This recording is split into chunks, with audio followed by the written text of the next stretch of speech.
Hi, this is Sergeant Beast Larson. After posting a repost of my Use of Force Basics 101, I had a request to talk a little bit about Garrity versus New Jersey. So let's do that briefly. And I'm going to read a few things because it's more important to read these words accurately and then have a little bit of a discussion. This was argued November the 10th, 1966. It was decided January the 16th, 1967. I was born in 67, so 53 years ago this was decided, and it still holds true. The Supreme Court of New Jersey ordered the Attorney General to investigate alleged irregularities in the handling of cases in the municipal courts of certain boroughs. As part of the investigation, police officers were brought in for questioning. They were told that anything they said might be used against them in a state criminal proceeding and that they could refuse to answer. But such refusal might be grounds for dismissal. The appellants represent a group of police officers who answered the questions and were charged with conspiracy to obstruct administration of traffic laws. The appellants were convicted and they appealed by arguing that their statements were coerced by threat of loss of employment. The Supreme Court of New Jersey affirmed the conviction. Here's the question. Does the threat of loss of employment constitute coercion that violates the Fifth and Fourth Amendments? We all know what that is. Your Fifth Amendment's your right to free speech, your right to be silent. You could be free or you could be silent. Your Fourth Amendment, unlawful search and seizure, that can also be of your person, your property, your testimony. The 5-4 decision for Garrity. Public servants are entitled to the same constitutional rights as other citizens. And the main judge, Supreme William Douglas, delivered the opinion in the 5-4 majority. The Supreme Court held that the threat of loss of employment placed the interviewee in the bind of being forced to choose between self-incrimination and the loss of livelihood, meaning work.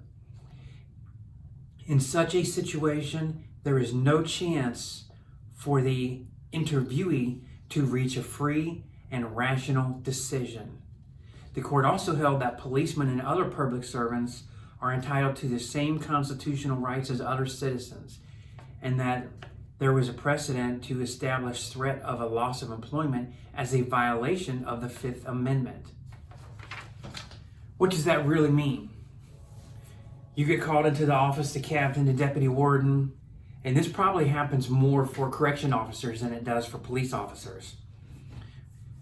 You get called in and they tell you something and ask you a question, were you involved in this, or what do you know about this other officer? Did you see them do this? Did you see them sneak the cell phone in or something? Did you see this other officer, abusing this inmate? And if you don't tell me, I'm going to fire you. That's exactly what it's talking about. 53 years ago, they said that's illegal. You cannot do that. But right now, how many of you out there, I'm raising both hands because this happened to me more than twice, more than raising my feet, more than 4 times. It seems there's a pattern, in administration. Not all are bad, but there is a pattern that they like to use that against us. You tell me this or you're going to be fired. I'll throw you under the bus, I'll put you in with them, and you'll be fired with them. Have you heard that? Nobody's looking. Just say yes to yourself. And if you can acknowledge if you've heard that, then you know that you've been done wrong. There's times, because I was involved, I taught use of force, and I was involved in a lot of use of force. Many instances with the PR-24 baton, tasers, chemical agents. Hundreds of times I've sprayed people over 30 years. There's times that I know a situation, your hair stands up and you just know somebody's out to get you. They're trying to do wrong, say wrong against you. And I would ask somebody I trusted to come in and be a witness. And they come to the office, okay, I've got so-and-so with me. I want a witness. I'm not coming in by myself to talk to all of you. Now, there's a whole lot of things, the Police Bill of Rights, in each state, different things that protects you. We're not going to get into all that. The purpose of this is to understand. Remember, this was decided 1967, Garrity versus New Jersey. They cannot threaten to fire you and coerce you into making a statement. If they do, have witnesses the best you can. If not, you need to document. If you're at a county jail, you may have your cell phone. You know, they don't know if you've hit record and it's in your pocket, if you have one. If you're in a prison environment, you won't have a cell phone. But you may get to the point where you have to document some things and put it down. And I have been at the point where I've documented things, taken it to special agents, you know, went way above the HR department. And I said, here's a witness. This person, now individual, is a deputy warden. But when the captain calls me in 3 times in one day, asking me to change my story, tell the warden I was sorry, tell him I didn't mean to tase the guy a second time, he's trying to coerce me. And when he's got 2 lieutenants sitting there staring at me, and he's trying to tell me, just come on, just give in. We need to clear this up. We need to make this simple. That's illegal. He just didn't realize his 10 years of correction, it did not match my 30 years between law enforcement and correction, because I knew the channels and avenues to take, and I pursued, and it went up. It went up a ladder. And I ran up the ladder, up the flagpole with it, envelope in my hand. This is illegal. This is a hostile work environment. And it's something that I brought up and I was able to prove. You won't always have years of experience and witnesses, so think for yourself. This career chose you and you chose the career. It's important to you. Don't let people, don't let administrators, first line supervisors, lieutenant to sergeant, don't let them threaten your job over talking. And if you're not ready to talk, there's times, I know you have to do a use of force report before you have to go home. You have to do your incident reports before the end of shift. Most policies are like that. You can get your report in because what's in a report? The facts, not opinions. The facts. The who, what, when, where, and why. Not the how. Put your basic report in, tell them, hey, you know, we'll do this. If you're involved in a force incident where you need to make a statement, say as very little as possible. Go home, think about it. Now here's the second part. And thank you, I'm not going to mention his name, for asking me to do this video. Officers, you know, they're afraid they get caught up in this perjury thing. This is the second part of this video.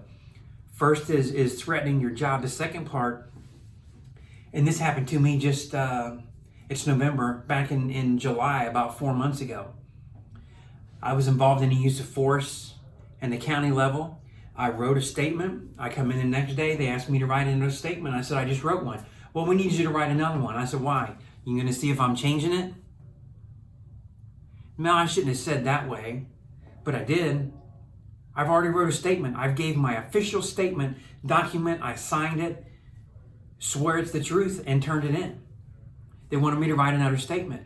Well, unlucky for them, you know, I'm old, you know, the older you get, your memory can sharpen or it can go away, but, you know, got the memory of the elephant.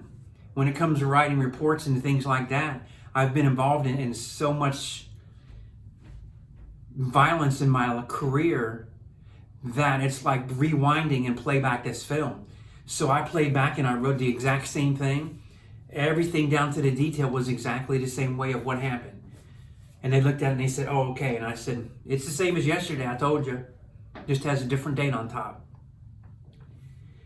Be careful, young folks, young officers, that you don't get caught up in this. You're writing a story tomorrow because they know you just finished something. Your heart's racing. You're caught up in your emotions and your feelings. You're upset. You're mad.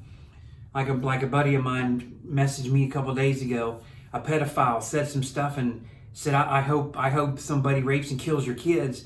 And he said, I lost it. I got mad, started yelling. He said, I lost it. I took it personal. They're counting on you taking the use of force personal. They're counting on you and then calming down. You're talking, you go home, you eat, you sleep, you wake up the next day. And I've been asked, are you sure you don't want to change your statement? No, I'm not going to change my statement. I gave an official statement. Why would I change it? If there's additional information that, maybe like a license plate, or you remember something, or maybe through your thought you identify who the other inmates or witnesses were, you couldn't think of a day before, you can say, there were witnesses. I remember it's this person and this person. Now I remember it's John Doe, Jim Doe, Bob Doe, whatever. Something like that. Then you can say, I need to add the specific name of this person, or the street number, or the time, or I remember, but something that's very simple like that. Nothing that's going to change the context of your statement. Does that make sense? Don't let them bring you into this, suck you into this. Are you sure? And they asked me this in July. Chief Deputy, are you sure you don't want to just admit that it was a bad decision? I'm not meant to a bad decision. I said, I've been teaching defensive tactics 21 years. It's not a bad decision. It's what we do every day. And no, I have not been sued. I've not been in a hot box like they have. I said, we've taught and we're expert practitioners. It means we practice and we do it right every time. You don't get sued for that. Think about it. Have a little bit of a game plan. Have some strategy. Don't let them intimidate you. Don't let them coerce you. Don't let them lie to you. Don't trick. Don't change your statement. Not for anything. And by all means, if they say, I will do or I will give if, now that's illegal. That's way illegal. That's criminally and civilly violating your rights. Now they're trying to get you to commit perjury, which is a felony in every state. You do not commit perjury to be a part of their team and to go along with them. This good old boy stuff, that's an expression. Yes, it happens, but the good old boys go to good old jail together too, and good old prison. Usually it's federal prison, not state level. Because on corruption, you get charged federally with things. So I hope this kind of makes sense. Don't let them take advantage of you. And I'm going to say this again one more time, like a test question, very important. It is illegal to threaten you with your job to testify. That violates your Fifth Amendment right. That is illegal. It is illegal to get you to say, if you say this, then I'll do that. There is no bargaining in your testimony. There's no quid pro quo in your testimony. It is what it is. And when you wrote it today, on Monday, your testimony, your statement's the same Tuesday, Wednesday, Thursday, Friday, Saturday, Sunday, and next Monday too. And every other day that ends in a Y. Your statement stays the same. You don't change it. You don't round about things. Don't do that. Don't put yourself in that situation. Think about it. Take your time. I know things happen in the shift. You're tired. You want to go home. 14 hours. Your family, my wife, my kids at home waiting on me. But I'm not going to halfway write a statement. I'm going to sit down, clear my thought, get me a Diet Coke or something, get me some M&Ms a little bit, calm myself down, take a little walk back and forth outside the door, some deep breaths, and I'm going to write a good, thorough statement and then go home. And the statement I write is going to explain everything I need to explain. It's going to get the job done the first time, so that when I come back the next day, there's no doubt, there's no question. I haven't lost a dime or lost a case in use of force. I've not been sued for anything I've been teaching for 21 years. Think about this. Protect yourself. I protect myself. I prepare. Hope you enjoy this. Always happy to talk about topics that you suggest. So hit the like, hit the share, send me some ideas. I will not do a video to talk or explain about strip searching. I've had a couple complaints talking about wall search, takedown from the walls. I've done that, but I would not discuss strip search. That's your own individual department policy and how they want that handled. And for other obvious reasons, it's not a discussion I need to put out there. Don't forget to subscribe. We all protect each other. We're all the family of blue. See you next time.